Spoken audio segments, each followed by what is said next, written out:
Welcome to American Education FM, everybody. I'm Dr. Sean Brooks. Welcome back, everybody. Last show here, last show of 2022. Okay, I've got a great deal to get to here. I'm going to start with this. You've heard me mention Tate Prowse in the past. This is an individual, a citizen, who lives in the same town as me. We went to school together, and he, of course, has filed a lawsuit against the city of Oxford, the mayor, the chief of police, and every city council member regarding, of course, all of their completely unconstitutional and completely illegal measures regarding the COVID nonsense and their pseudo lockdowns, and you can't have this many people in your house at one time, and you need to wear a mask, and blah, blah, blah. Massive violation of rights, and that's putting it mildly. Here's what he sent me just the other day, and of course he told me that I'm allowed to break this down as much as I want and get into this, and I fully plan on doing that, at least to some extent. But he said this, he sent this my way, he said, attorney representing all defendants filed an answer before anyone was even served summons. District court clerk, said that he has never seen that happen. These liars can't help but be deceptive.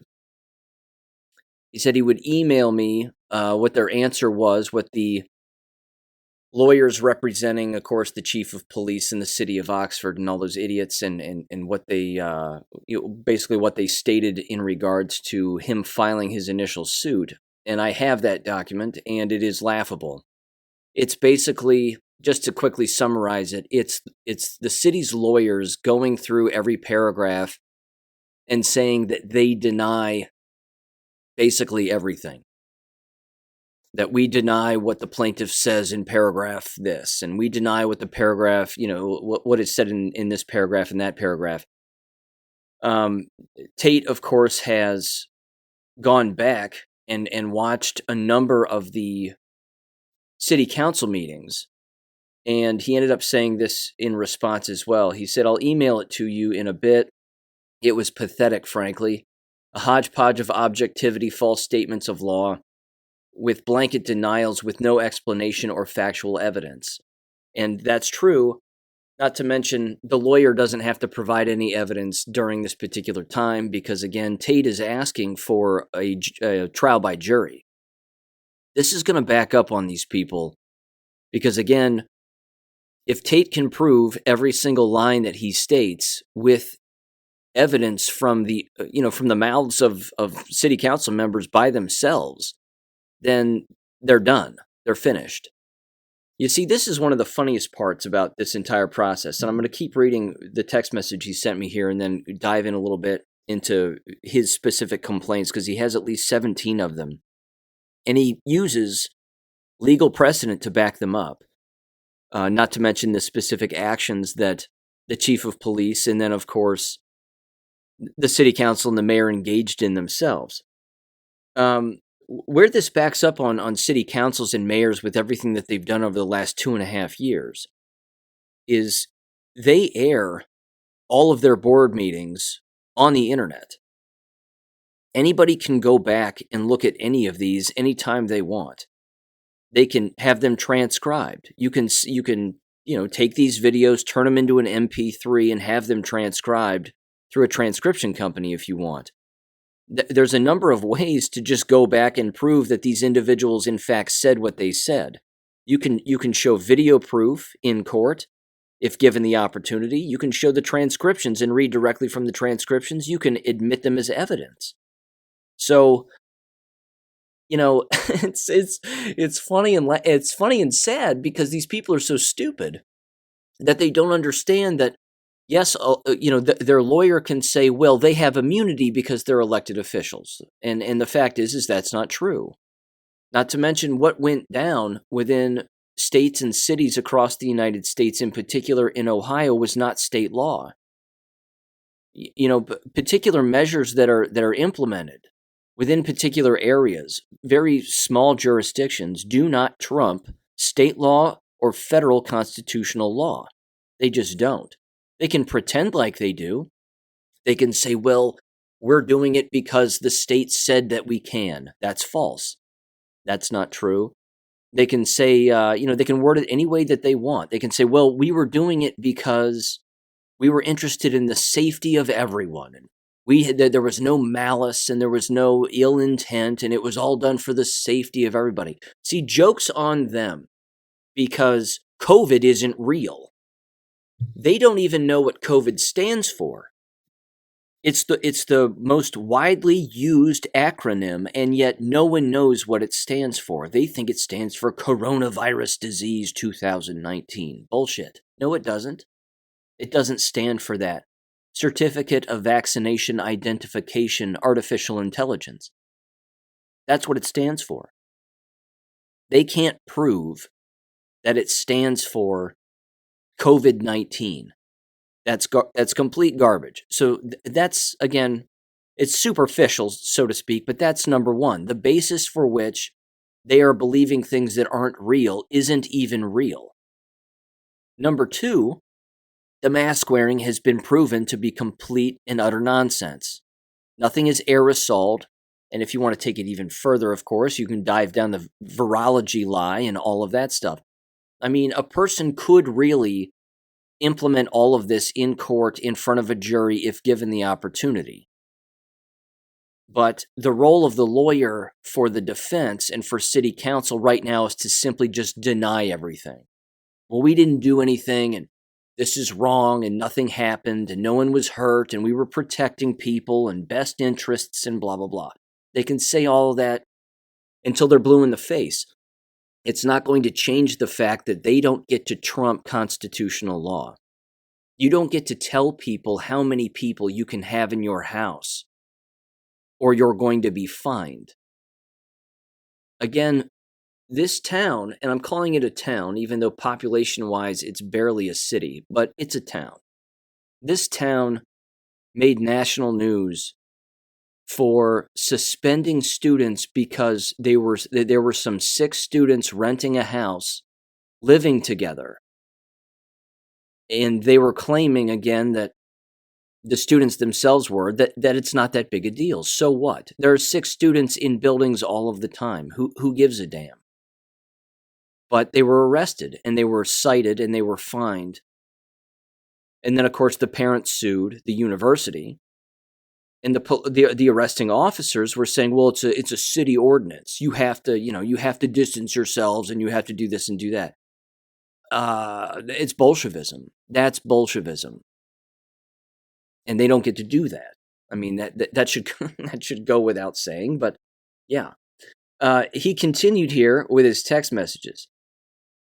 And he said, I amended my complaint and filed that today at the clerk's office. I'll send an email that too. It's basically my complaint on steroids. I went back and listened to the city council meetings in August of 2020 when they were discussing this ordinance. Chief Jones came right out and said it was a violation of the First Amendment several times. Unquote. Yeah.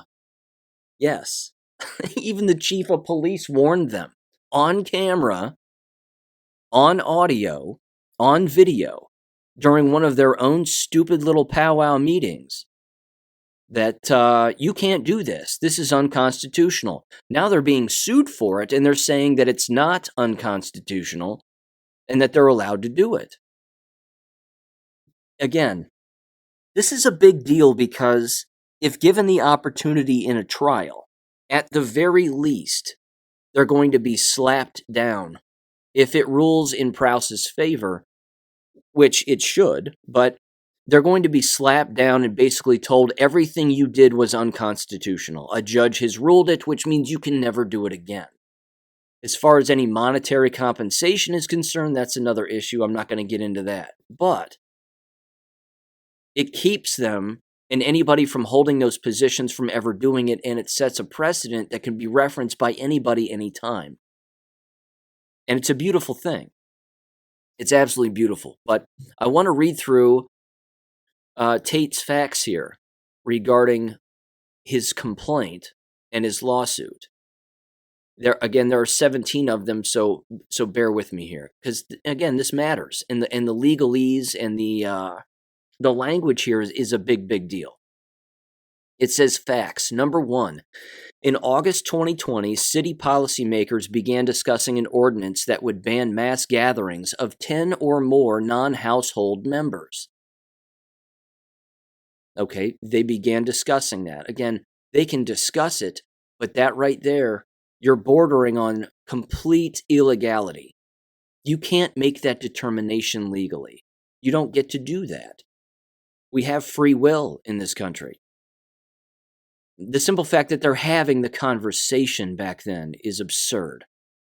It says number two, during the August 4th, 2020 City Council meeting, Southard requested that the city's legal department create an ordinance that carried some weight, quote unquote, regarding sufficient punishment.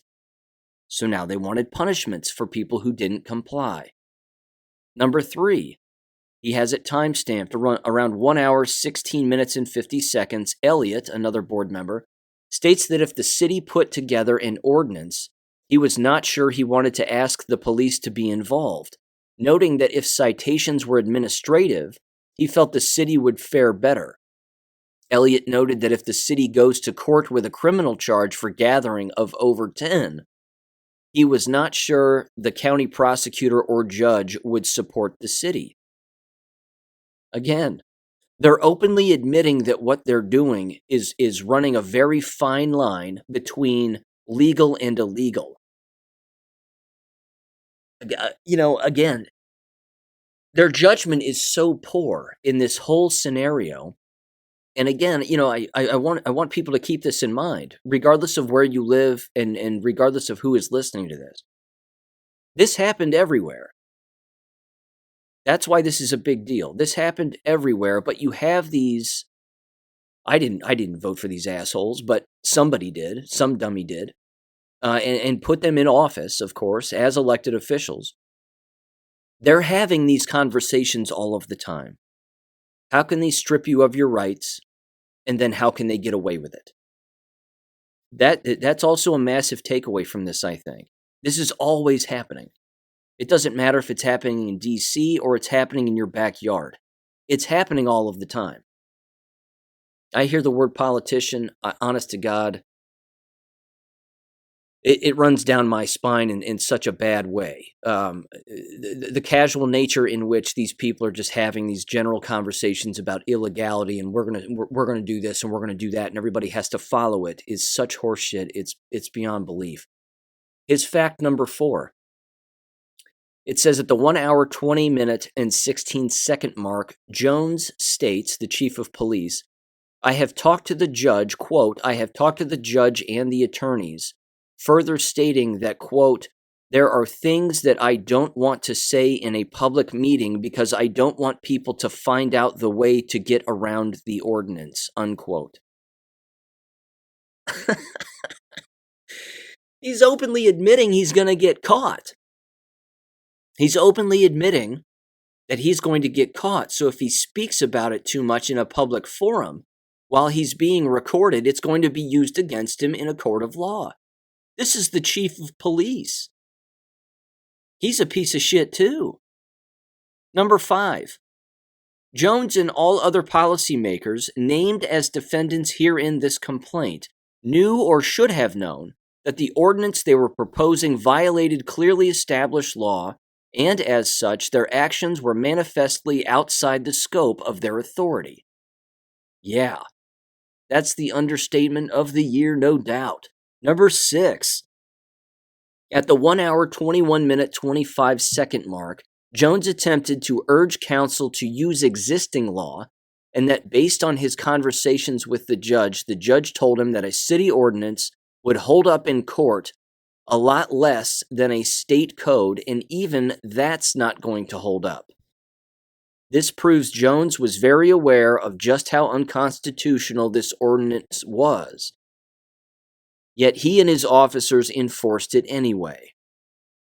At the 1 hour, 21 minute, 59 second mark, Jones states, quote, the legislation counselors were suggesting may not hold up in court. There is a First Amendment freedom to assemble. So if you're going to let people protest in the street who are committing disorderly conduct, you can't take someone peacefully out of their yard who is having a party just for simply being there, unquote. Exactly. This is where this is going to back up on them, because what did they do in June, the beginning of June, in this town in 2020? They had Black Lives Matter rallies. They had it in a field under a covered deck that my dad threw a bomb on. And then, of course, they came after him and lied about him and all that stuff. I've been over that before, a long time ago, but whatever. And then, of course, they marched all the way uptown, and they yelled and screamed and shouted right next to each other, right in front of the police station. And then, you can't make this shit up, they walked back over to the courthouse, flopped around on the ground in the street in front of the courthouse like dead fish out of water, or dying fish out of water, yelling, "Hands up, don't shoot. I can't breathe." These retards. It's incredible. It's incredible. They do A on one side and then claim they didn't do it on the other. Or that if they impose some law on the other side, it doesn't contradict what they were doing in the first place. Freedom of assembly for them, but no one else. Got it. Got it. They're screwed. They're absolutely screwed in this. Number 7, Jones went on to urge counsel, if one more thing, Tate's already filed this, but Tate, if you're listening to this, that's a quick little line in there. Toss that in there if you haven't, further down in this complaint. Of course, you could bring it up in court anytime you want. And I believe later on you probably mentioned the stuff about Miami University and their parents' weekend. See, all of a sudden, the parents showed up the first month or two into the school year of 2020, and they took all the distancing signs down, and they took everything down. You can't do this, you can't do that. Everybody was packing into bars and restaurants and whatever. Then as soon as the parents left, the signs went back up. You can't do this, you can't do that. You have to wear a mask, you have to do this, you have to do that. Bullshit. Complete violation of our rights, without a doubt. Number 7. It says, Jones went on to urge counsel to use current tools already in place and once again stated, quote, constitutional law does come into play. That was at the 1 hour, 23 minute, 11 second mark. Preithridge states at the 1 hour, 38 minute, 34 mark, and he's another city council member, and for the love of God, as God is my witness, they're all gay. I mean, if they're not all gay, they're all ambiguously gay, and it's disgusting because their degenerate behavior in their own home, as we are seeing, is spilling over into their professional lives, and then they make their degeneracy commonplace among the people, or attempt to anyway. It's gross. Anywho, Preithridge stated, quote, it's ambiguous how it's against the law to hold a party, unquote. He actually said that. He actually said that. These people believe what they say. It says this evidences his and other policymakers' ignorance on 2 fronts. 1, First Amendment rights, and 2, the role of the legislative authority of Ohio municipalities. It says the First Amendment is most obviously clearly established law that any reasonable public official should know, and enforcing ordinances on non-persons, such as was done, is manifestly outside the scope of the city council's authority. The shocking way in which this was done, by summarily fining U.S. citizens through an administrative law process while using a blatantly unconstitutional ordinance as pretext, can be directly attributed to the woeful and non-existent basic constitutional training and supervision regarding city policymakers. Well written, well said.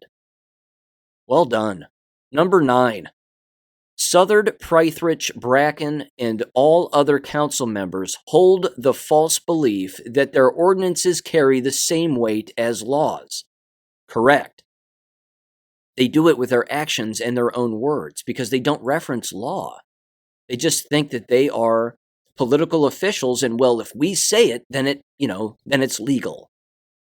And that's not how it works. They mentioned this several times. He said, furthermore, they did not heed the warnings of Jones regarding the brazenly unconstitutional nature of 3579, which was their stupid ordinance. Number 10. During the August 18th, 2020 council meeting, he has the link directly to it, Bracken advocates for fines starting at $2,000 and even mentioned $5,000 fines, showing his ignorance of due process, the 7th and 8th Amendment, period. At the 2-hour, 12-minute, 15-second mark, Bracken states, quote, we should focus on advertising this and plaster the town with this threat, unquote. Jason Bracken is a lunatic. He's a lunatic. This is the guy, again, who lied about my father, along with the mayor. He's an absolute militant lunatic. Is he gay? He sure is. Just throwing that out there. Just throwing it out there. It's a fact. This guy's nuts. He's a double masker, ladies and gentlemen. 2 masks. Twice as stupid. A double masker. What did I hear him say once? Oh, please, memory, help me out.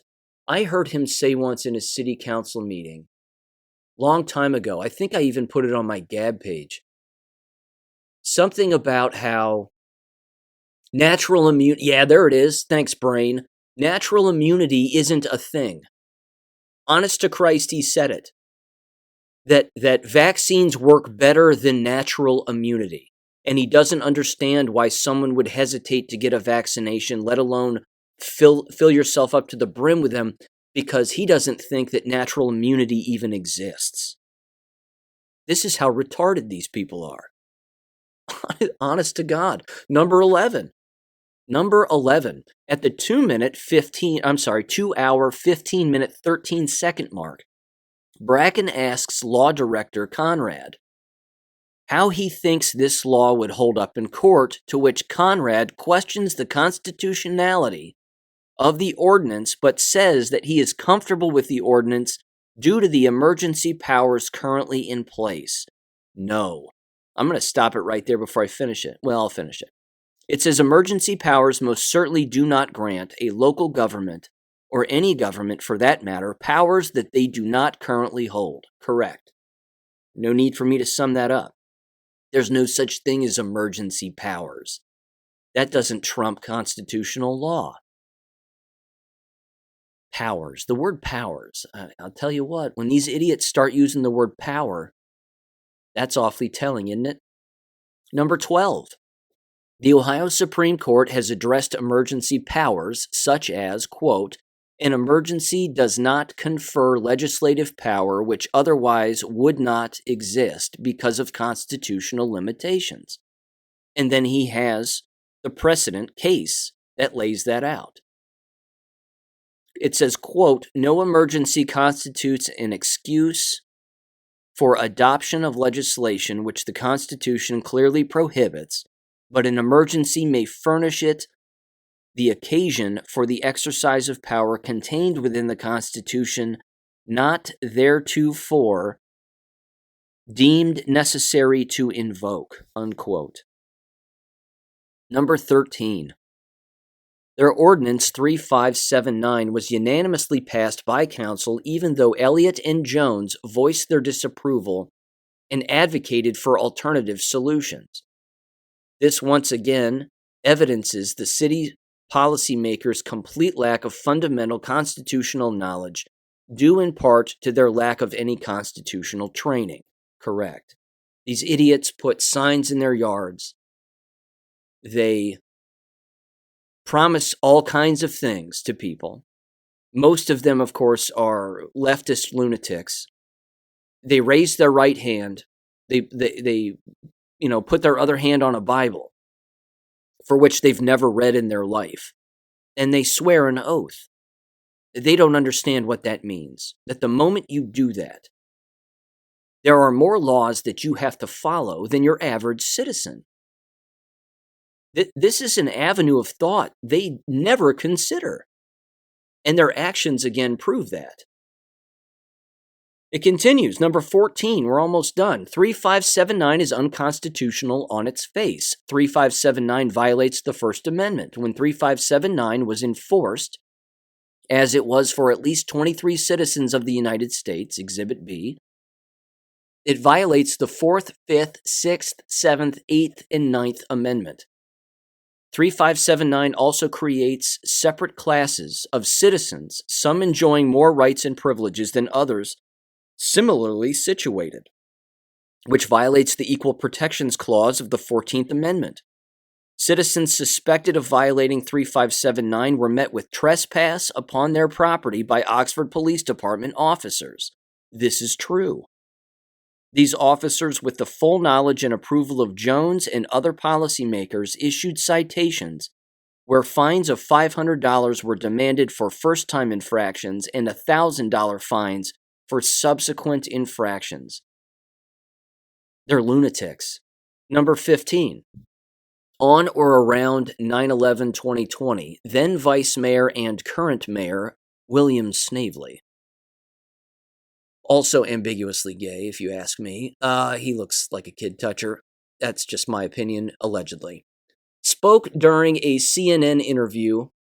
Yep, that's right, Don Lemon, the dumbest man on television. During this interview, Snavely advocated for even more draconian fines to be issued against U.S. citizens for violating 3579. Every policymaker within the city of Oxford government was complicit in the deprivation of rights under color of state law. During an already tumultuous time for citizens of the United States, policymakers for the city of Oxford took incredible steps to effectively chill and deter an entire population of citizens of their First Amendment right. In the process of effectively chilling the First Amendment right of all U.S. citizens within the territorial jurisdiction of the city of Oxford, city policymakers created separate classes of citizens, some that had all the rights, privileges, and immunities guaranteed to them by the U.S. Constitution, and others that did not have those same rights. You're going to have to prove that, and I'm sure that he can. You're going to have to prove again that there were people gathering and meeting in big groups without the masks and all that bullshit, and then, of course, people that were not. Pretty easy to prove, I would assume. Number 16, Prowse, along with every other U.S. citizen residing within the territorial jurisdiction of the city of Oxford, was chilled and deterred from exercising his First Amendment right. Prowse has a larger family, and as such was unable to gather with them during the holiday season of 2020 due to fear of having armed police officers show up to his door without a warrant, determined that there were too many people gathering together and issue a $500 fine. As a result of the state color of law action that violated Prowse's constitutionally secured rights, Prowse suffered severe emotional trauma and anxiety, which manifested itself in numerous physical symptomologies. Of course. Because that's what happens when you harass people against, it's against the law, but that's what happens when you torture people. I mean, they would show up on his property and vandalize his property. He told me that story. It was awful. And finally, number 17, these state color of law actions by City of Oxford policymakers were manifestly outside the scope of their duties and obligations. When government policymakers, like defendants, go rogue and brazenly sacrifice people's rights upon the altars of safety, quote-unquote, security, quote-unquote, and health, quote-unquote, the result is devastating to society. Quote, and he's quoting this from Mapp versus Ohio, "Nothing can destroy a government more quickly than a failure to observe its own laws, or worse, its disregard for the charter of its own existence," unquote. Well done. This is absolutely well done. And if this makes it to a trial, there's absolutely no way that any jury would rule in favor of the city council unless, of course, you're pulling double, triple jab, double mask wearing lunatics to be jury members. That's the only way. Because other than that, you have to rule against these people. Again, it's the scheming and the meddling. Okay, that's the dirty part of this. It's the conspiracy to break the law that is the bigger issue as well. I mean, they were meeting behind closed doors, away from their own open sessions, open scheduled sessions, I'm certain, and scheming and meddling and doing what Bolsheviks do. It's disgusting, but I don't know. I'm not a lawyer, but it looks like an exquisite case. They have no defense other than to say, we disagree with what Prouse has stated, which is all that their lawyer has said. That we deny it. We deny, we deny, we deny. They can use the word deny all they want if it makes its way to a trial by jury. Prouse has all the footage. He could play the entire clips of all of the city council meetings for days and days and days and days. He could play them all because they're so telling.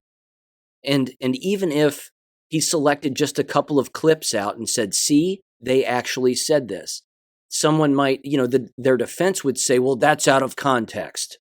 That's not in context. Well, great. Put it in context. Play the whole damn meeting. Because what you're going to see is you're going to see the lunacy of these people. You're going to see their motives, the way that they look, the way that they sound, the malice in their voice. Any jury is going to get all of it, that these people have it out for the citizens of their own city. That's not a good look. Not a good look to a judge, not a good look to a jury. Doesn't look good in a court. That's not going to look good.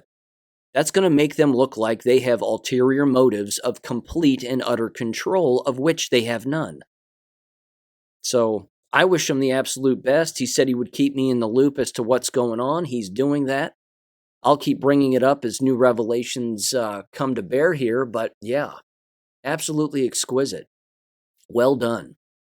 Well done indeed. Okay, moving on here. I have one quick geopolitical thing here. Seems rather interesting, I think, from military.com. It says, in major step, Space Force takes over all military satellite communications. Interesting. Colorado Springs, Colorado, the Space Force has taken over all Department of Defense's military satellite communications functions, a major step in building the new service. The Navy and Army have transferred major satellite communications operations to the Space Force in an effort to consolidate training, operations, acquisition, and other activities, according to a news release.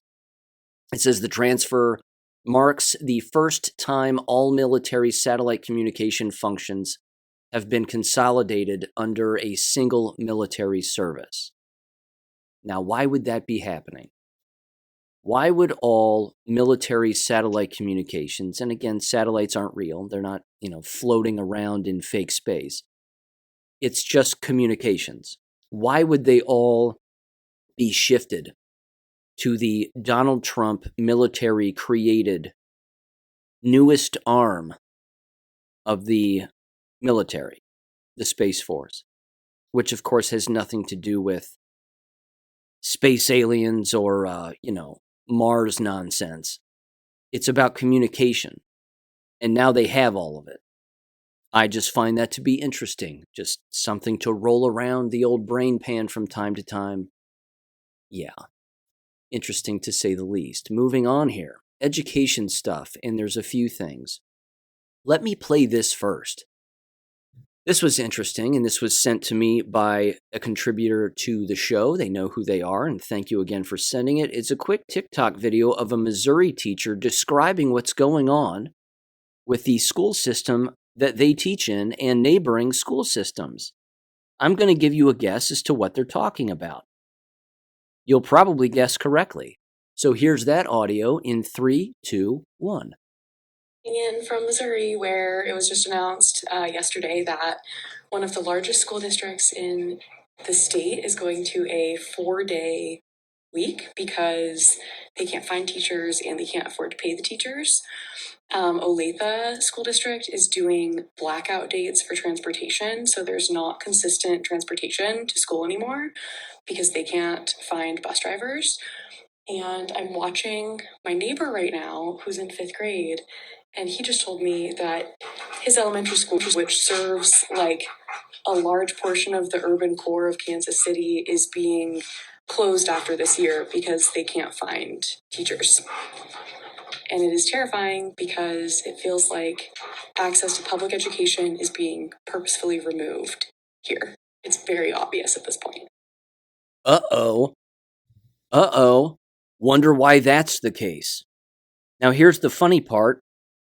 She kind of looks like a leftist, and at the end, she seems to think that it's purposely being taken away from students, that the opportunity to learn is being deprived from these students. No, that's not what's happening.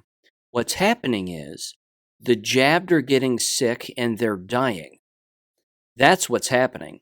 And what's happening is that these individuals don't want to, well, I should say healthy individuals don't want to work within those environments because they don't want to be shed on. They don't want to get ill. They're probably unjabbed. And the entire situation is an absolute circus and a shit show. So why would anybody want to fill in, either as a bus driver, a substitute, whatever it may be? And they're running out of money. The 4-day work week is twofold. It's to save money because they don't have the people there anymore to pay them.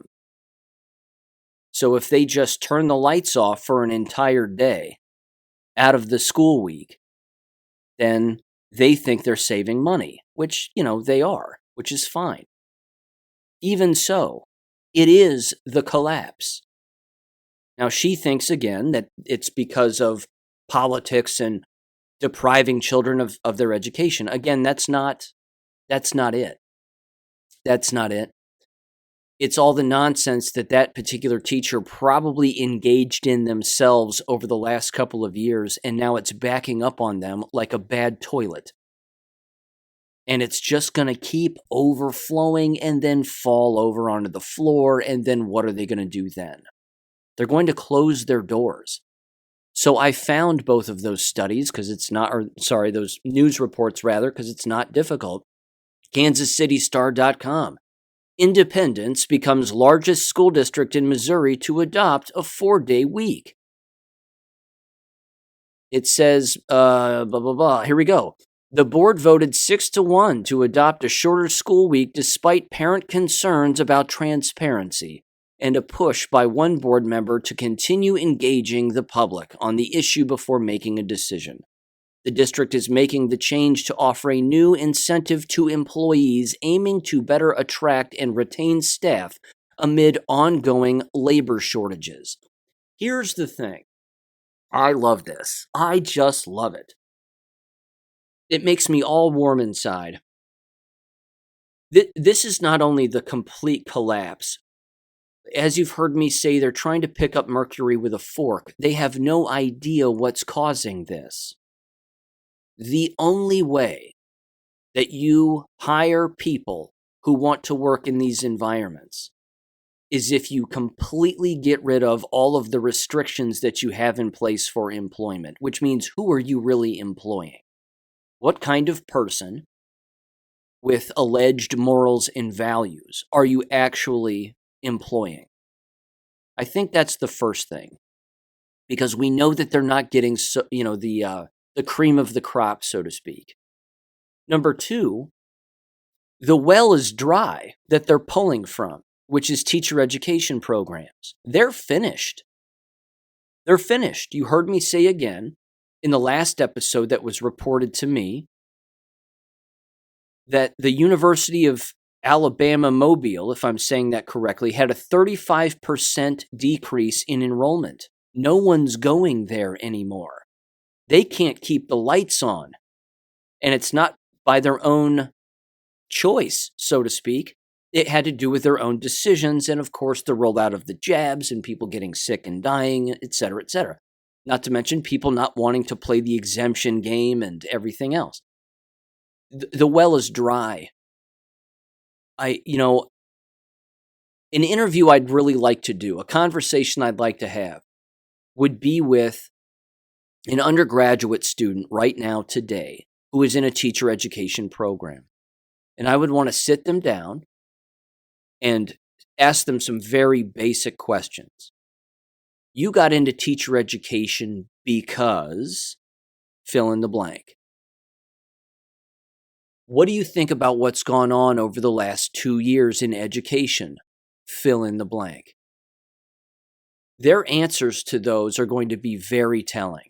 And then, of course, there's a follow-up question at the end, which is, speaking on your behalf, of course, but do your best to sort of speak on behalf of those that you know that are also in these teacher education programs. Do they believe what you also believe? Do you all hold the same points of view, by and large, on these particular issues that you've just brought up? Because if the answer is yes, then they're done. They're done. They're not pulling from any source of quality. There was probably a time when they were. That time is long since dead. It doesn't exist anymore. Because as you've heard me say, you cannot work in this business and teach the truth. They want you to teach from the book alone, and if you deviate from that, or heaven forbid you bring up some real historic fact that contradicts what the book says is a historic fact, then it's a parent phone call, it's a parent complaint, somebody files a complaint against you, and then you're out of the business. That's Bolshevism also, which is the entire business. A 4-day work week won't solve their problems. Here's a direct quote from the superintendent, Dale Hurl, if that's how you pronounce his name. I'm going to hurl reading this. Quote, "I understand that this is a difficult choice," he said, "but at the end of the day, what we really have to remain focused on is what the primary focus of a school district is. Most would agree it is to provide the best educational opportunities for students. The way to do that is to have the best employees. That's impossible now. It's impossible now. You can't fix what you've created here. It's over." This is also from the Kansas City Star. Again, the other story that the gal brought up. It says, quote, "Without enough drivers, Oath, however you pronounce it, schools to cancel certain bus routes on blackout days." This is happening in school districts all across the United States. It's happening everywhere. They don't have bus drivers because the bus drivers don't want to play the game. They don't have any bus drivers anymore because the bus drivers who played the game are double or triple or quadruple jabbed. They're screwed. How many bus accidents have existed this year? Bus crashes. You heard me bring that up back in August. And as God is my witness, it happened on the first day of school where I live. A bus went right into a house. The bus was filled with students. Went right through the front door of a house because the bus driver had a flippin' heart attack. I mean, my God. School buses and airplanes. They're pretty much the least safe transportation methods that a person can possibly take because the people operating those vehicles are jabbed. Blows me away. It blows me away. I cannot, they've just done themselves in. That's the best way I can summarize it. They've done themselves in and they have no idea why. It's going to continue to be the case. They're going to continue to scratch their heads. They're going to make it sound like, it's being done by government, because they're trying to limit the education of minorities. And they'll play the minority card or the race card, or they'll do whatever they have to do. That's not it. It's all jab related. It's the complete destruction of Sodom and Gomorrah as far as I'm concerned, and it's happening. And, we get to sit back in a lawn chair and watch the whole thing burn. I'm fine with it. I'm completely fine with it. Speaking of ridiculous things in education, here's another one. This is a follow-up to something, of course, that I wrote about in a previous book and have mentioned on the show numerous times. You know, the Connecticut high school girls on the track team who didn't want to run against a dude who was pretending to be a woman. This comes from cbnnews.com. It's titled, Appeals Court Rejects Lawsuit from High School Girls Who Lost Their Races to Transgender Athletes. It says a federal appeals court has dismissed a challenge to Connecticut's policy of allowing transgender students to compete in girls' high school sports, rejecting arguments by 4 biological female runners who said they were unfairly forced to race against transgender athletes with male biology. A 3-judge panel of the Second U.S. Circuit Court of Appeals in New York City upheld a lower court judge's dismissal of a lawsuit challenging the policy on Friday. The panel said that the 4 female athletes lacked standing to sue, in part because their claims that they were deprived of wins, state titles, and athletic scholarship opportunities were speculative. This is the part of all of this that you've heard me say before. It's just an old yarn and a broken record. Stop participating in bread and circus bullshit. And if some dude shows up with his genitals flopping around, pretending to be a girl, walk off of the field of play forever. That's all. That's all. Stop playing the... I mean, yes, I understand, lost opportunities for scholarship, etc., etc. I fully get it, but you can't have a game without participants. And by their own policies, one person on a team who is a dude pretending to be a girl does not constitute the definition of a team. Therefore, you can't have a team, so don't have a team then. What are they going to do? Engage in every aspect of a track and field competition by themselves, representing the school by themselves as a pretend girl? It's laughable. It's beyond laughable. Walk away permanently. That's all.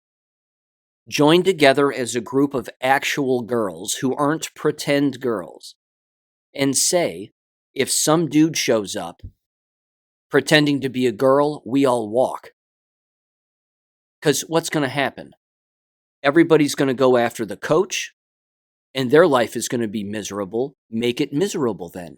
Everybody's going to go after the athletic director. Their life is going to be miserable. Make their life miserable again. Everybody's going to go after the principal of the school. Make their life miserable then. Do it. Everybody's going to go after the superintendent. You see the dominoes that fall when people just walk away? That's all that has to happen here. Suing for materialistic, superficial nonsense at this point, like that. We were deprived an opportunity to get a scholarship because we had to run against a dude. Yes, it's unfair. Good luck in the Second U.S. Circuit Court of Appeals in New York City with that. Of course, it didn't work. But there you go. And again, if it's speculation that they were deprived of opportunities because they were being forced to run against a dude or compete against a dude, that's not speculation. It's biological fact and physiological fact that men are stronger than women, by and large.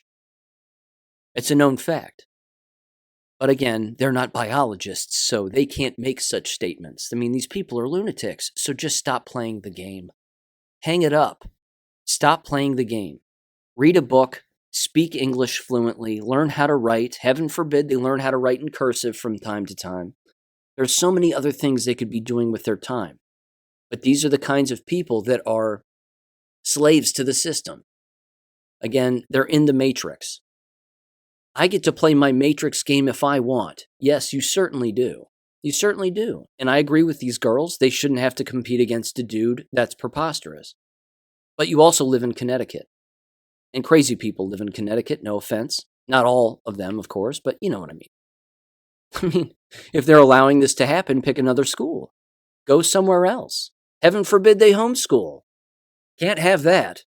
Because I can't play my ball sports. I can't, I can't run around in a circle in a certain amount of time. So, my future's destroyed. I mean, come on. Give me a break. Hang it up, girls.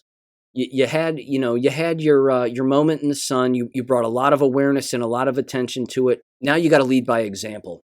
And you don't lead by example by suing. You lead by example by walking away. Just walk away. And if you're going to go to college, well, attempt to be a walk-on if you think you're that great. If you're that great, you'll make it on the team as a walk-on. Go for it. Okay, moving on. Now, I want to read this, and I've been holding off on this for quite some time. I put this on my Gab page a couple of weeks ago, so my apologies for not getting to this, but I do want to read this because this is interesting and it's good, and it's very telling, of course, of the entire higher education environment. It's not necessarily new in the sense that these kinds of indoctrinating behaviors are new, because they certainly are not. But this letter is relatively new. And I want to read this with just a brief little background here. This is titled, Antioch University Counseling Whistleblower Tells of Radical Left-Wing Indoctrination and Training being Forced on Grad Students. Now again, does that sound new to anybody listening to this show? Of course not. But this is a good thing because, again, this is a person who is waking up to what is going on. With that said, Antioch University is in Ohio, and according to my mom, who graduated from Ohio University back in the day, she said Antioch University wasn't just where hippies went to school, that's where full-blown drug addicts went to school. So these kinds of behaviors shouldn't shock anybody, is basically what I'm saying, and certainly what she's saying. She said back in the day, it was pretty well known that, if you went to Antioch University, you liked heroin. So here we go. This is the transcription of her remarks. This is lengthy, but bear with me, it's worth it. She says, quote, "Hi, my name is Leslie, and I would like to share with you my experiences in the clinical mental health counseling program at Antioch University and my concerns that graduates of this program may be underprepared or unprepared to serve their clients as counselors based on the training that they've received. Counselors are being trained not to remain objective and neutral with their clients, but rather to see themselves as agents of social change, and to see their clients as opportunities for imprinting extreme left-wing views. And I say this as someone who's always considered myself to be socially and politically liberal." Well, you're going to shed that skin real quick, I bet. Because, ladies and gentlemen, when you age, no one becomes a Democrat. You become more conservative. And then ultimately you break through that particular title and you just say, all government is bad. It continues. It says, Antioch has almost entirely replaced classical notions of education and psychology with social justice ideology. I'll give you some examples of how that plays out in counselor training. We were taught that our main role as counselors is not in our work with clients, individuals, and families, but rather as activists for social justice, just like the education system and teacher education, same thing. She continued, she said, we were taught to assess ourselves and our clients according to something called the addressing model. This uses the word addressing as an acronym, with each letter standing for a different demographic category. So, here it is: age and generation, developmental disability, disability acquired, religion, ethnicity and race, sexual orientation, socioeconomic status, national origin and language, gender identity, etc. Addressing. And for each of these categories, we are to give ourselves either a value of marginalized or privileged, and do the same for our clients. and then add these up and see who's more privileged, quote unquote. And this teaches you how you're supposed to interact with your client. And if one of you is white and the other is not, then automatically that's the trump card. And so the non-white person is the marginalized person, no matter what the other categories say. This sounds absolutely crazy, but this is actually what they are teaching in a graduate level clinical applied psychology program to future counselors. It continues, it says, this is how you are to understand yourself and the person to whom you are speaking. We were taught to broach race, quote unquote, early in the clinical relationship, preferably with the first session. And what that means is that no matter what the client is coming in for, it could be relationship issues, depression, bereavement, any number of things that a person might come to see a counselor for. You are to bring that conversation around to race. And if you say you're a black person, I'm supposed to say to you, quote, how does it feel to you, a black person, to sit with me, a white person, as your counselor, unquote. And then if this doesn't seem like it's a big deal to you, and it doesn't seem like race has been playing a big role in the issue that you're facing, I'm supposed to help increase your racial identity salient, quote unquote, which means making you more aware of how race, white supremacy, and systemic racism has impacted the problems that you're having today. And if you're a white person, I'm supposed to help you see how you have been perpetuating white supremacy, quote unquote, knowingly and unknowingly against people of color instead of helping you work on the problems that you are bringing in and to steer your problems into a racial discussion. I'm not done. It gets crazier. Quote, I had a professor at Antioch for a multicultural perspectives class, which was basically a social justice training class, who called white women basic bitches, quote unquote, Beckies, quote unquote, and nothing special, quote unquote, and told us that, quote, white women's tears have been overvalued, unquote. Antioch also promotes racial segregation among students, frequently inviting us to join either a BIPOC affinity group or a white affinity group. The white group used to be called an accountability group, but they've changed that language. They've softened it a little, I guess. They also are promoting language, I can read, which would change the word woman and replace the word woman with the term AFAB, people with values. AFAB stands for assigned female at birth. So instead of women, AFAB people with vulvas, exclamation point. If it sounds like heroin use, ladies and gentlemen, it's heroin use. It's a cult. These people are drug addicts. It continues, quote, they promote the concept of the trans child as well, which means that according to Antioch's teachings, children can know from very early in life that they are transgender, and that as a counselor, it's your job to, quote, affirm and help them on their path to physical alterations of their bodies, unquote. It continues, it says not to explore with them what's going on and why they feel the way they do, and help them to become comfortable with their physical body without drugs and surgeries. The chancellor of Antioch also sends out frequent emails in response to social current events in politics and culture, and these are editorials. The most recent one was about renaming Columbus Day to Indigenous Peoples Day. These emails tell us in really strong language how we're supposed to feel and respond and act in response to these events. There's no attempt at neutrality. There's no attempt at remaining politically objective.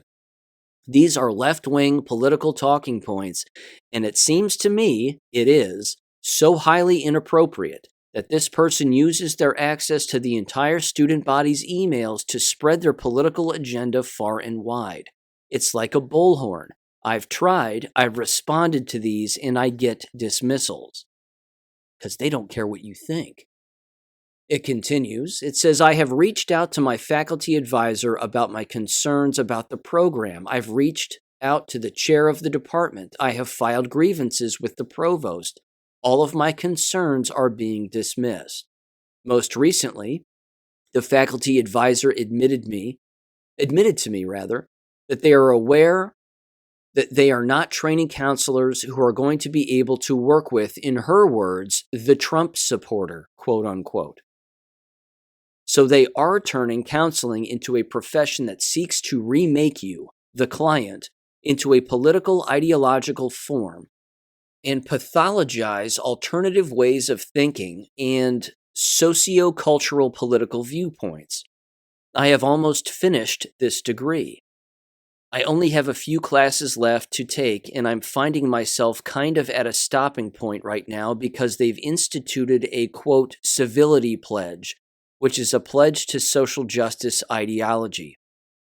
It's a being aware of racism, ableism, heterosexism, etc., and privileged and marginalized identities. Last paragraph.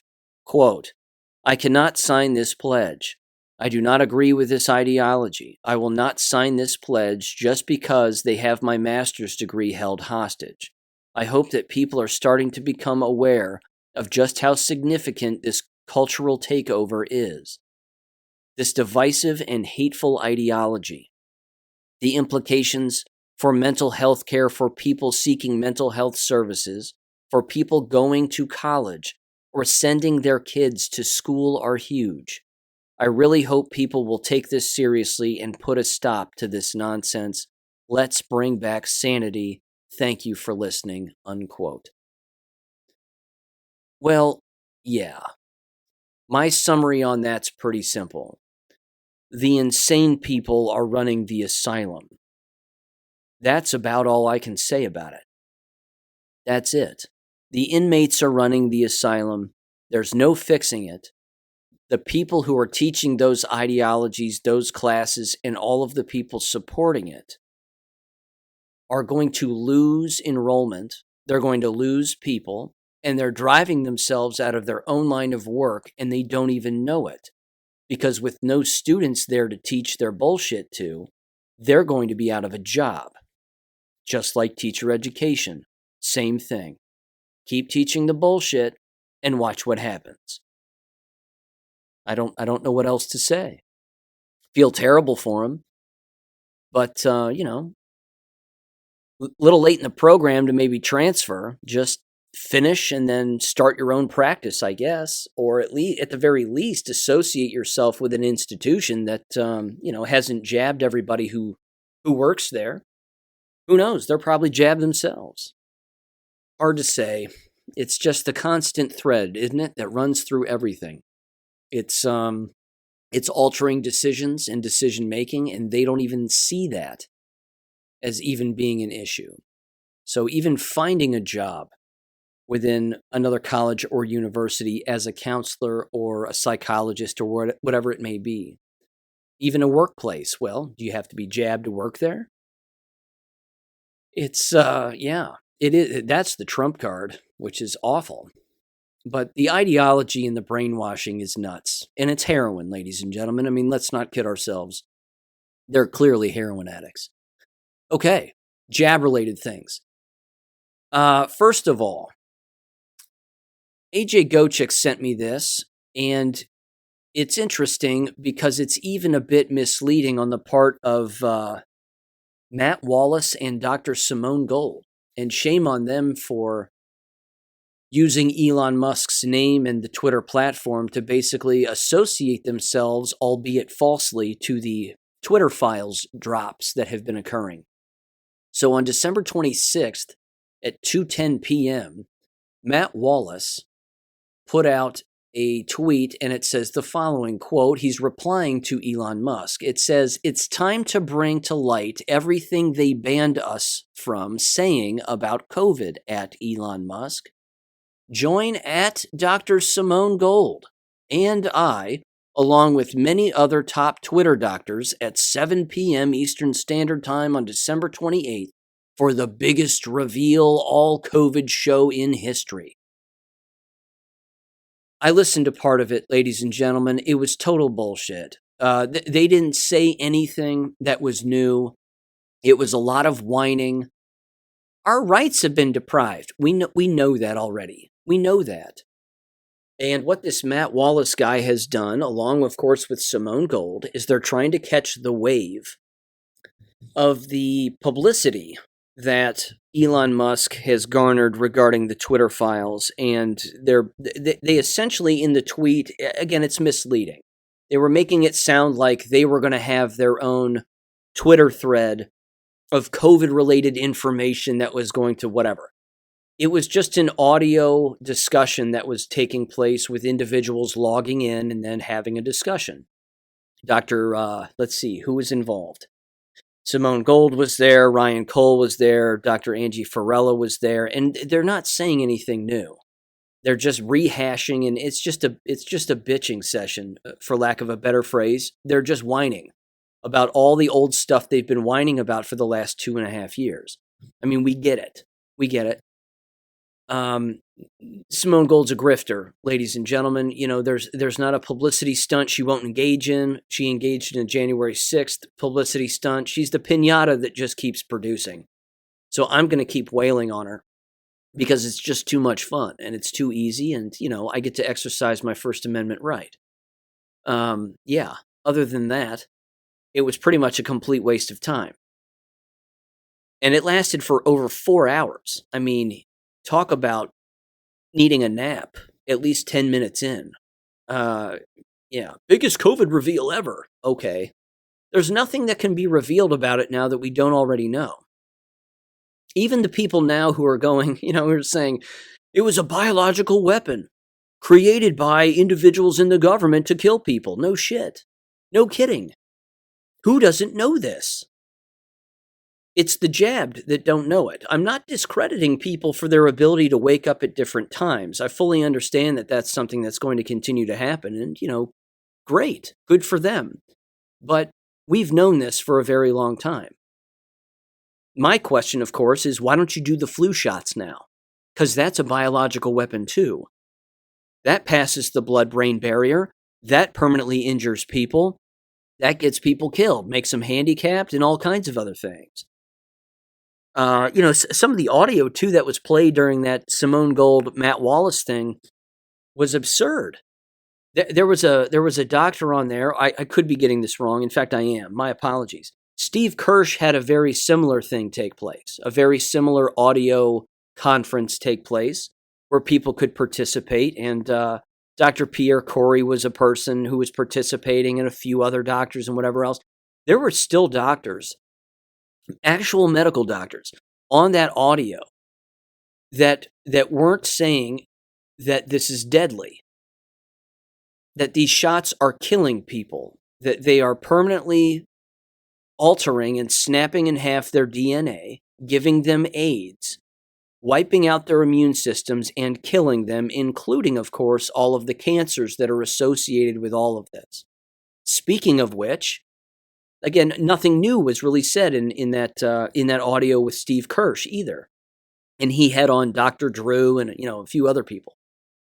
I mean, how often can you sit in a room and just talk about stuff that people already know about? I mean, I know that it kind of happens here on this show. I fully admit that. But it's just very easy to see in these audio clips that these people have in these audio conferences that they aren't on the same page, which brings up the point that I've made consistently, which is I've referred to it as, again, the jab civil war. These people don't understand that they're having conversations with jabbed and unjabbed people. Steve Kirsch is jabbed, Dr. Drew's jabbed.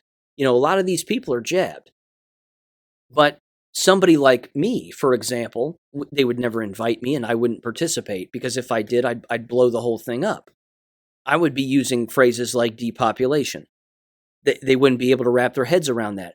I would also, of course, bring up the one subject I bring up daily on this show, because that's the basis of the show, is the subject of education. Because again, there are numerous subjects that we've heard bring up regarding the jabs. We've heard the insurance policy angle, and I'm going to play something regarding that. We've heard the medical industry and how it's impacting the medical industry, and I've brought that up on numerous occasions, as well as have countless other people like Dr. Carrie Madej, which I mentioned in the last episode. But who out there, outside of me, and outside of you listening to this, is bringing up the education apparatus and connecting the jab and the jab acquisition to the collapse of the education apparatus? Nobody. I'm not hearing Steve Kirsch bring it up. I'm not hearing these medical doctors bring it up. I'm not hearing Steve Bannon bring it up. I'm not hearing Charlie Kirk bring it up in his swollen face. I'm not hearing it from any of these people. It's the complete collapse of the entire education apparatus as we know it, and they themselves, as you've heard me say, are responsible for it with their own actions. It's astounding, but it never gets brought up. All these conferences, all these Zoom calls, all these, this, that, and the other, they never even touch it with a 10-foot pole. Blows me away. So there you go. I just wanted to kind of mention that Simone Gold was trying to ride the Elon Musk wave there for a moment, and so was that Matt Wallace guy, and it was just a giant bowl of nothing. So whatever. They're not researchers. They just, they have a bullhorn, they have followers, God knows why, and then they just yell at the top of their lungs and, listen to me, I'm saying something new. I've said it a million times, but, whatever, it's new. Okay. Whatever you say. Anywho, here's one. Cicely from New Mexico tossed this my way from Breitbart. It says the following, quote, Target limits purchases of children's medicines amid triple-demic. Triple-demic's in quotes. A triple-demic. Good Lord. And a picture with signs on the counters here. It says all children, infant Tylenol, and Motrin are on a national back order. It says Target, the store, is restricting purchases of specific children's medicines as the nation endures what has been dubbed the triple-demic, a rise in cases of flu, coronavirus, and respiratory syncytial virus, RSV. No, that's not what's on the rise. AIDS is on the rise. That's what it's called. It's called AIDS, and those don't exist. Flu, coronavirus, RSV. These are syndromes of having AIDS, hence the letter S in the acronym AIDS. Syndrome. It says shoppers trying to find Tylenol, Advil, and Motrin are only allowed 2 per transaction. And the store's website or inside its brick-and-mortar locations, the Daily Mail reported Tuesday. First of all, another thing real quick. If you take Tylenol, Advil, and Motrin, when you're ill, you're going to be ill longer than you would if you took vitamin C, vitamin D3, zinc, turmeric, antiparasitics, black seed oil, Revisitrol, if I'm saying that correctly. Ivermectin. There's that magical antiparasitic that's practically free. Doesn't need a prescription either. Ivermectin. Ivermectin.com. Check it out. It's absolutely nuts. These people, this is the sad part of this, and I've stated this a gazillion times, so here comes a gazillion and one. This is the power of brainwashing. When you trick people into believing that illness on a yearly basis is normal, that's a serious problem. When you trick people into believing viruses are real, that's a problem. When you trick people into believing that contagions exist from coughing and sneezing on people or, heaven forbid, touching them, that's a problem. And when they believe all of these lies, in particular the one that actually I find arguably not the most disturbing, but it is disturbing, is the societal blaming of the quote unquote, I caught this from someone, or that person over there gave it to me. There's no self-responsibility. There's no, oh, I weigh 1,000 pounds and fill my body with poison on a constant basis. That's not why I'm ill. I'm ill because that person over there wasn't wearing a mask and coughed on me. Or I shook hands with this person and they quote unquote looked sick. It's ridiculous. Again, knock on wood, I can't remember the last time I was ill. That's how long it's been. 10 years? Maybe? 10? I exercise. Yeah. I don't I don't get sick. But these people are like, well, it's flu season again. Here it comes again. No. Stop pumping your body full of poison. That's all. Don't eat it. Don't drink it. Don't inject it. Don't breathe it in if you can help it. Blows me away. But the blame game, honestly, emptying the shelves. That was the other thing, too. Cicely mentioned to me in a text message, she said she went to Walmart and the entire children's flu section, the whole shelf was empty. All of it was gone. That's telling, too, isn't it? Their kids are getting sick. I mean, people's children are becoming very ill. If they're not jabbed, it's because they're around their jabbed, shedding parents. Which leads me to this article, because this is relevant as well. And this was tossed to me by AJ Gochik, and I believe he said someone tossed this his way. Let me see here. This is from 2022 in the Infectious Disease Research Journal, apparently, titled, quote, Current State of Knowledge on the Excretion of mRNA and Spiked Proteins by Anti-COVID-19 mRNA Vaccines. Possibility of contamination of the entourage of those vaccinated by these products. Written by Helene Benown. I'm going to read the abstract because this alone, in particular the last sentences, although the whole thing, this alone is enough reason to pull these jabs away from any doctor's office, hospital, pharmacy, you name it. And this right here, ladies and gentlemen, is full-blown proof of electromagnetism. This is how people become ill. We are electric beings. If the ground outside that we step on has an electromagnetic effect on the cells in our body, which it does, when you walk around barefoot, endless evidence of this. The same is true when we are around other people. If their immune systems and cells are disrupted, and we're around them in close proximity, not because they're coughing or sneezing, but because we're around them, we're going to have a disruption in our cells as well, in particular if we're already not well.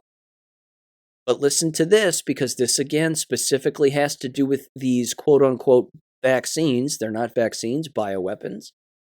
And it says the following. Here's the abstract. Quote, the massive COVID-19 vaccination campaign is the first time that mRNA vaccines have been used on a global scale.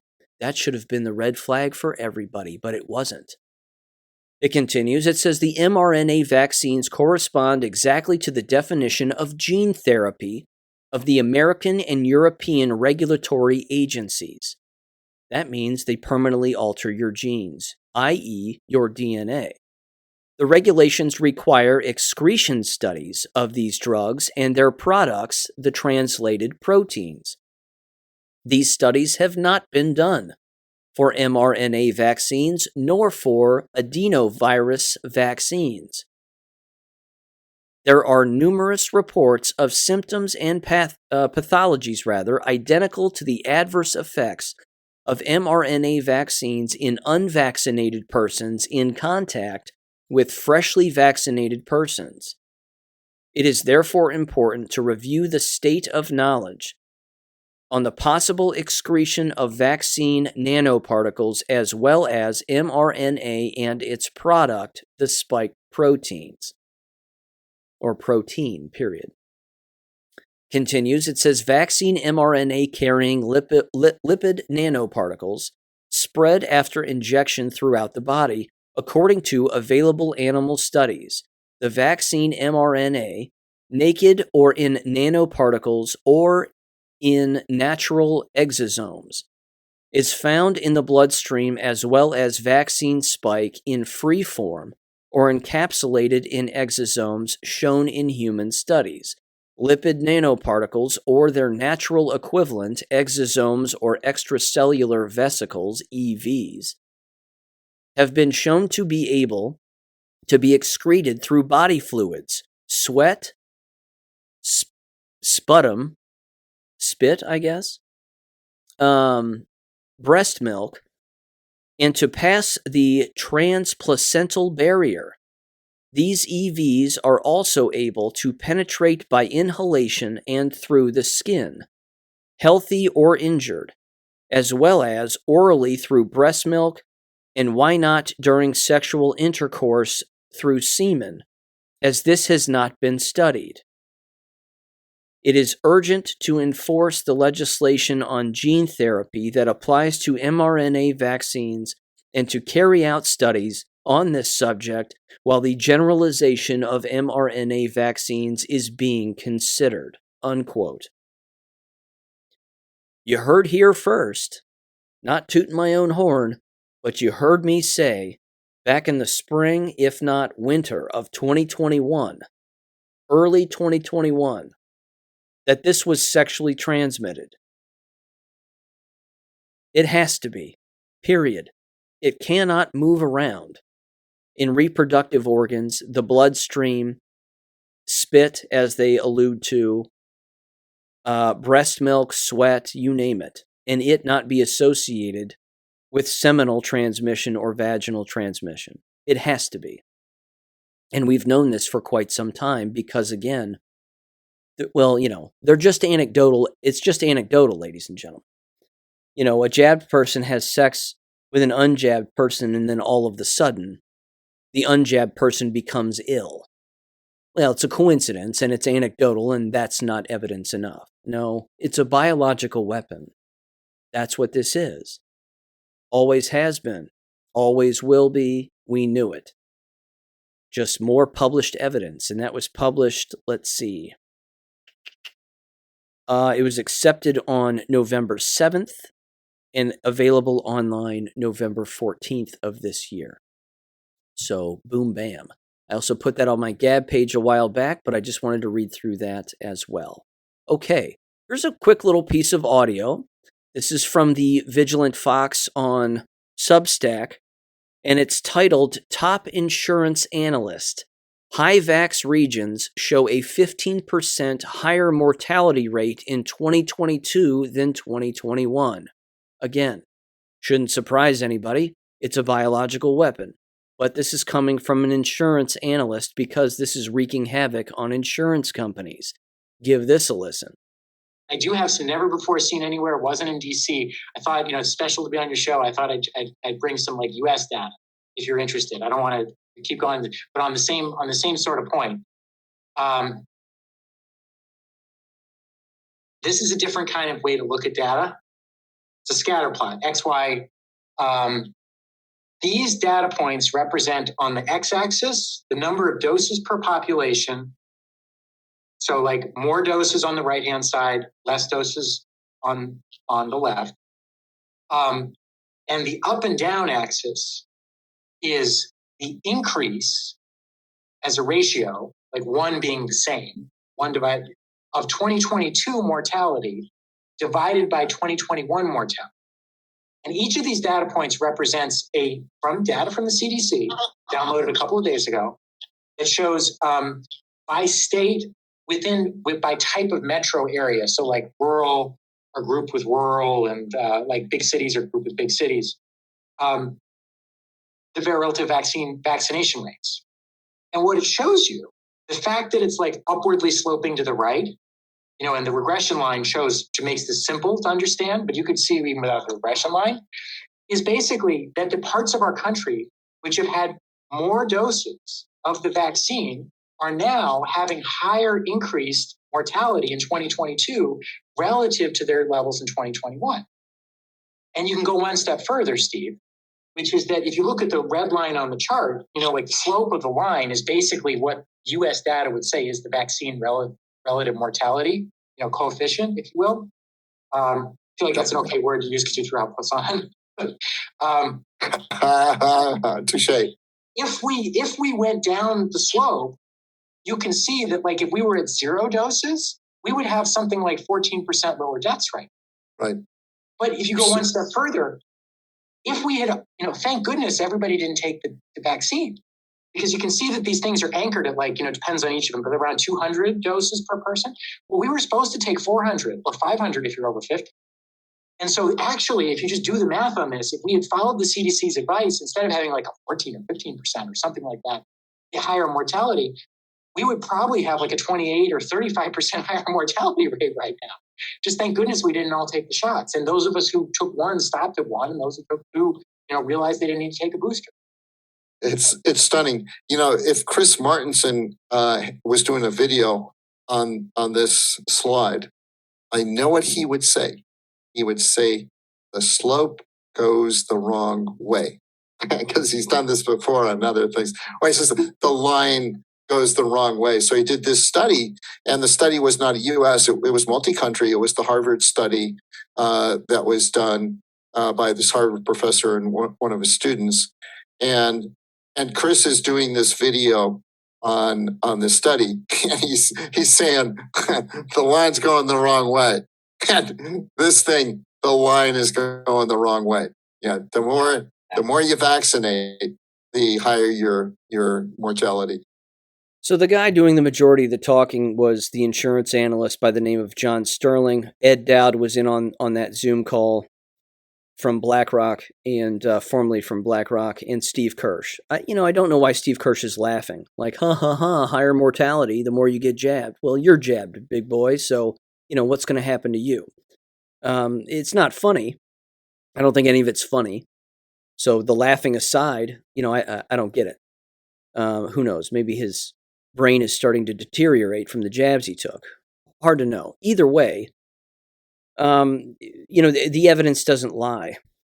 Yes, the higher the population and the higher the populated area, the more people were likely to get jabs.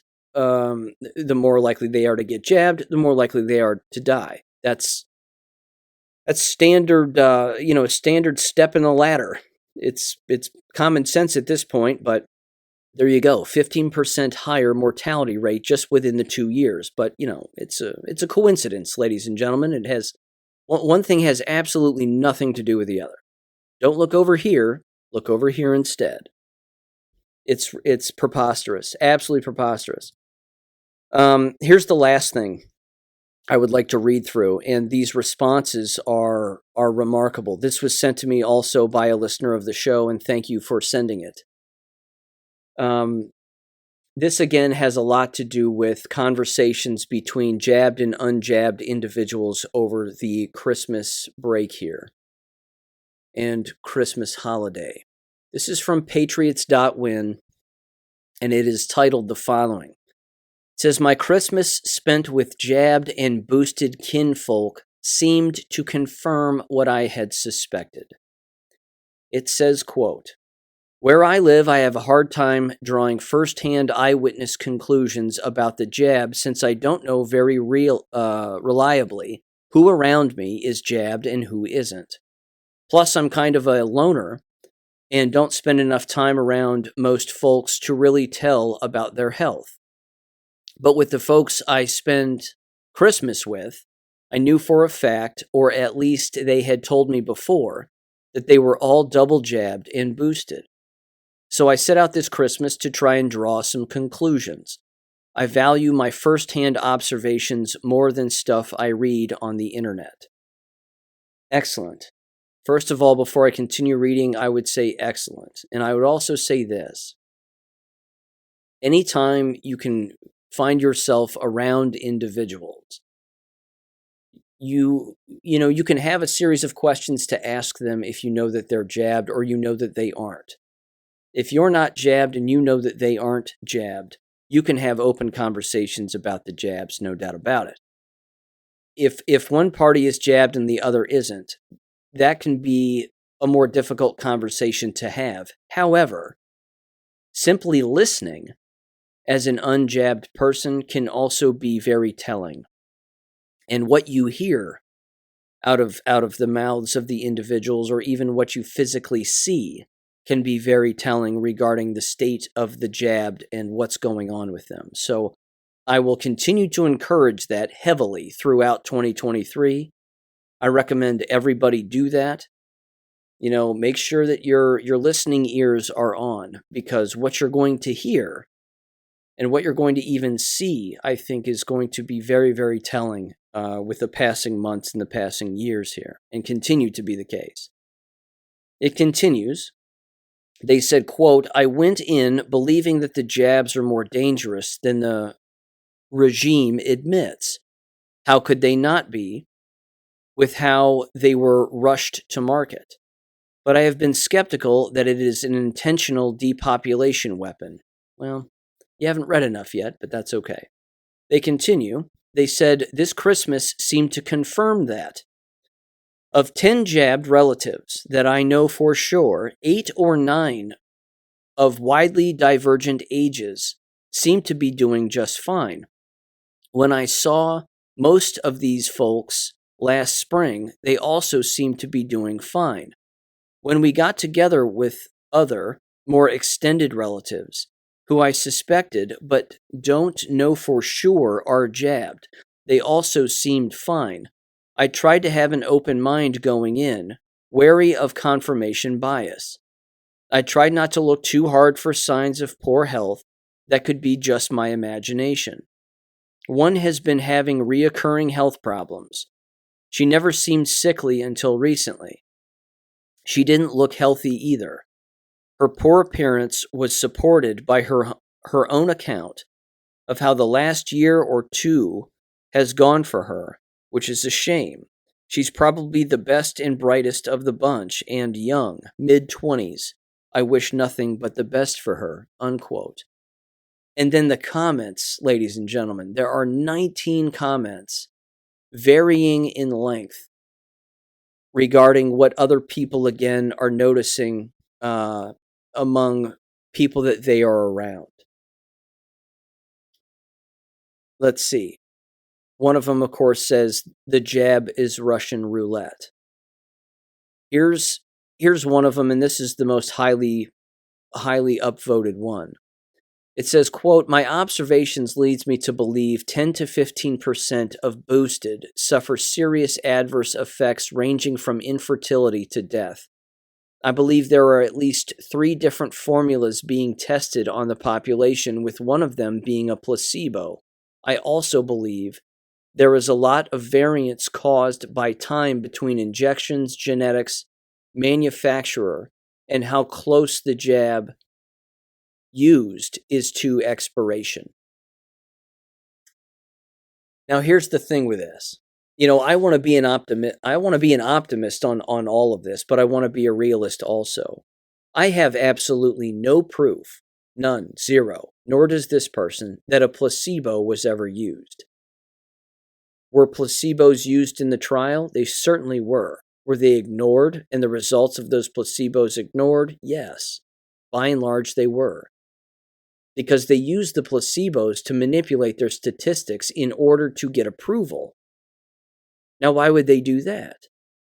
Because they wanted to approve the most poisonous of the lot. We've heard all the different analysis, I know, and I've even brought it up on this show, that the red states were the red counties and red states were the ones that got the most jabs and the most deadly jabs, while the blue states didn't. Again, I've heard all that and I've read that. I don't know if that holds water anymore. You heard, I played the audio of Dr. Ryan Cole, where he openly stated, if you got a jab in a warm environment outside, You just got a vial of mush. You lucked out. You'll be fine, is what he was implying. Bullshit. I don't believe that either. It's all poison. It's all poison.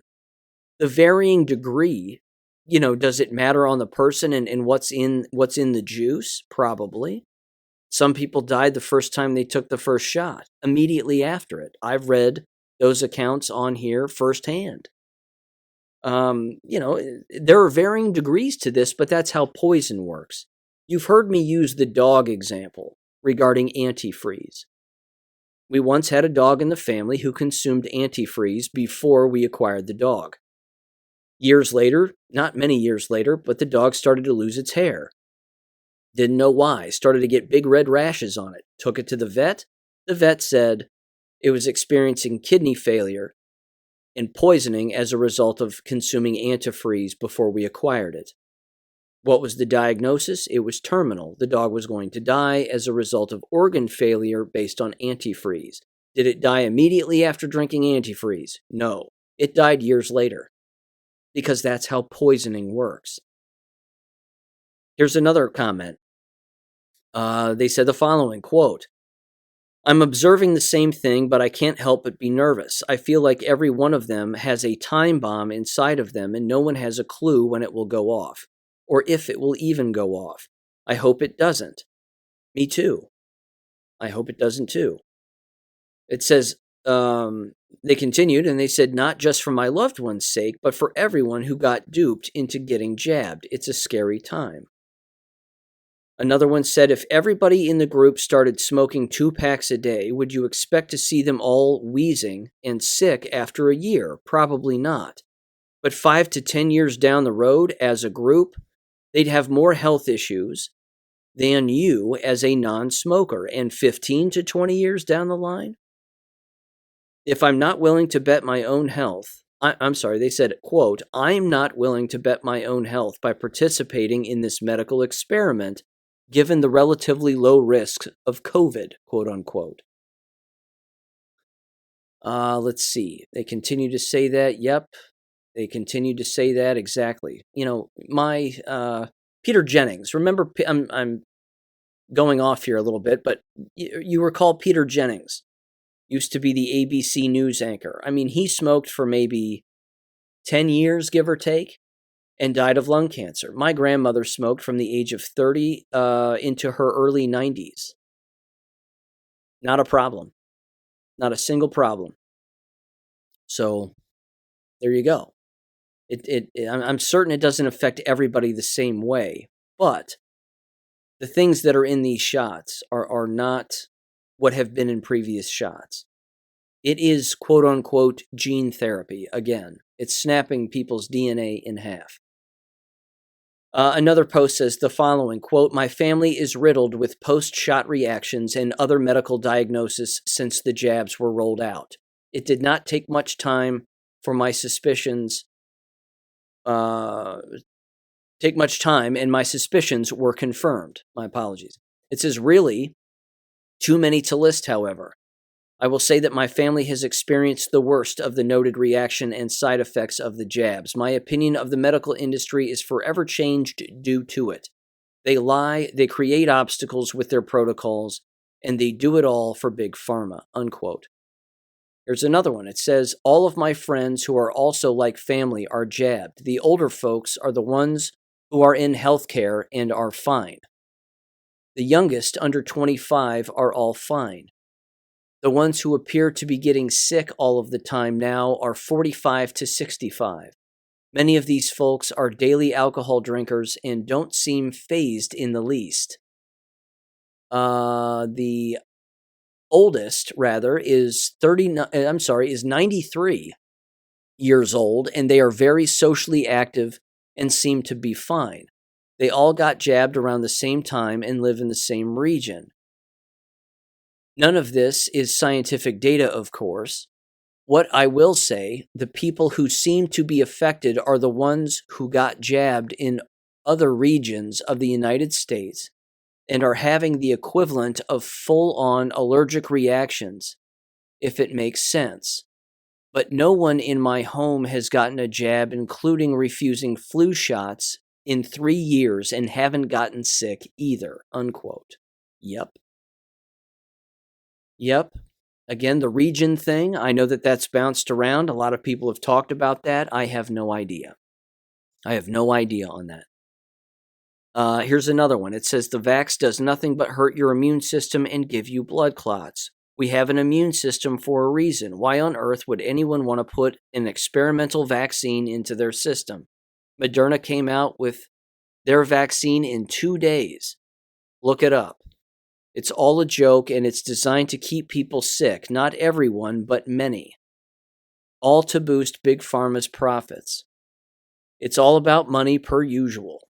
Did you see the person had a 10-inch blood clot pulled out of their body? That was 100% the vaccine, not a vaccine bioweapon.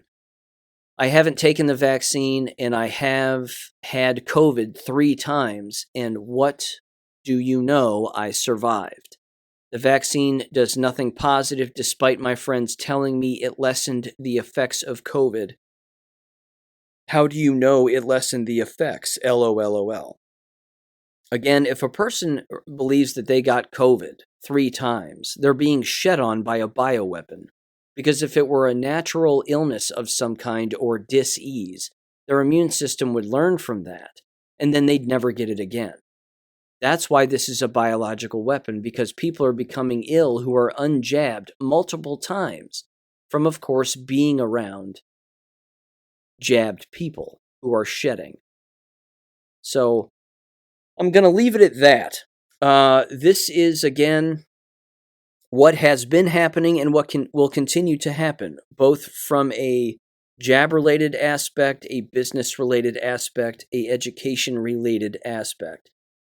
This isn't going to go away. This being the last episode of 2022, I want to thank everybody for listening to this show. I really do. If you move the show along to other people, if you share it with other people, I greatly appreciate it. I hope that they are continuing to listen. If it's not every episode, one episode every now and again is fine by me. It's about knowledge acquisition. It's about critical thinking, and I hope that continues to happen on this show. I hope I continue to bring up-to-date, valid information your way that expands thinking, because that's the whole point. Here's what I'll say in summary with 2022. It was very revealing for a variety of reasons, copious amounts of reasons, as you would expect. I think that if I was to pick one thing that was the most important from a revealing standpoint, certainly from a documentation standpoint, it would have to be 2 things. And it's not the Twitter files, in my opinion. The first would have to be the release of the Pfizer documents on a month-in and month-out basis that of course began in the spring of this year. That was monumental.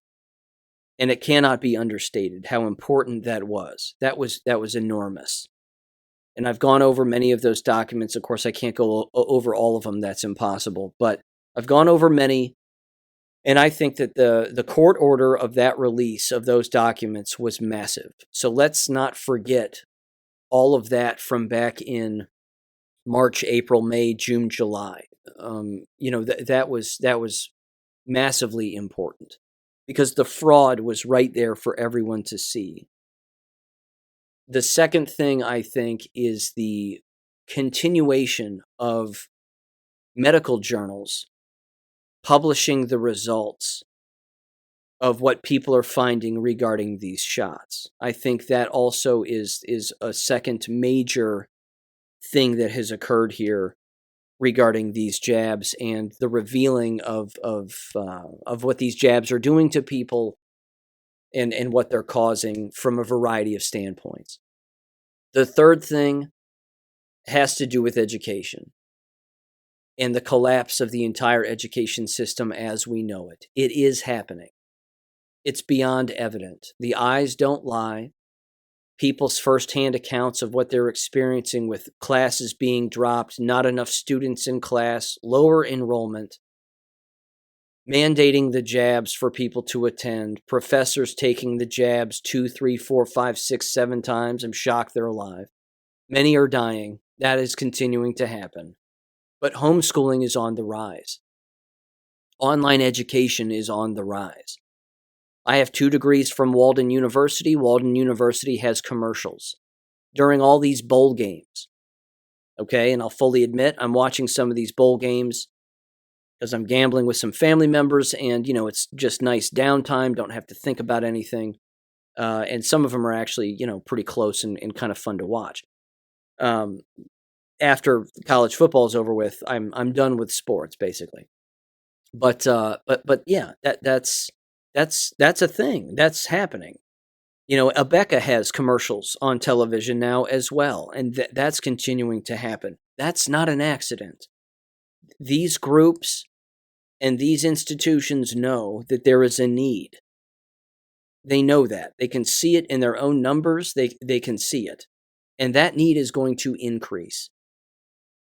I have no doubt in my mind. I think the increase is going to occur exponentially in 2023, without a doubt. I wrote a brief Substack article again at the beginning of this month highlighting a list of predictions that I think are going to occur in 2023. I think that's going to happen. It already is happening.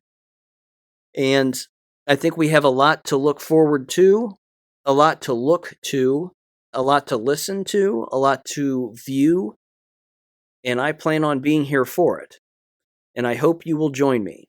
So thank you again for listening in 2022. Here comes 2023 because it's going to be a doozy. Happy New Year, everybody, and I'll catch you next Wednesday. Peace. Thank you for listening to American Education FM. Make sure and check out AmericanEducationFM.com for more information. Take care and God bless.